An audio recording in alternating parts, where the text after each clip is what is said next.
Three things, three melodies your instrumental, your production have to have.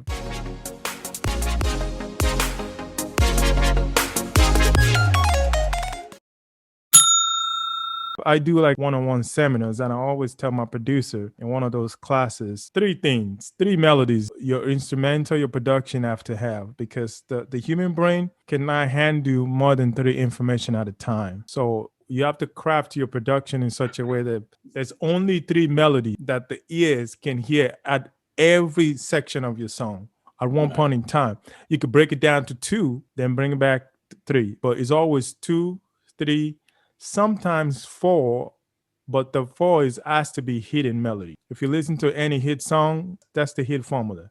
Three melodies all through the song. If you have any other thing playing in the background, you have to kind of hide them so they don't compete with your main three. So you don't have something called the cognitive overload for the brain. So you don't confuse the brain. Three is like enough at every section of the song, which is verse one, pre-chorus, chorus, verse two, all those sections, only three melodies. So that's what I would advise. Okay, got it. I used to think like that, but once I understood the concept of octaves, so you have to realize every frequency, they operate in octaves. There's 200. So let's go back to like the lowest 20, from 20 to 40. That's an octave right there. An octave on the keyboard, that's an octave. 20 hertz to 40 hertz. You play keyboard, right? Yeah. Like from C1 to C2, that's an octave. How many frequencies do you have between C1 to C2? Like 12 notes. Right.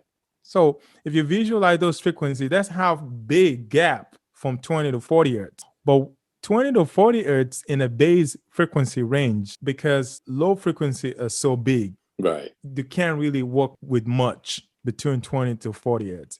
If you play a low frequency in this room, you know how big it is? It's going to fill up this whole room, just 20 hertz. The size fills up this whole room. Right. In size. So you can't really do much. Then from 40 to 80 hertz, that's another big gap. That's an octave right there. Then from 80 to 160, that's another octave. Let's call the 80 100. So it's even number. So 100 to 200, that's one octave. There's 12 tones in between that.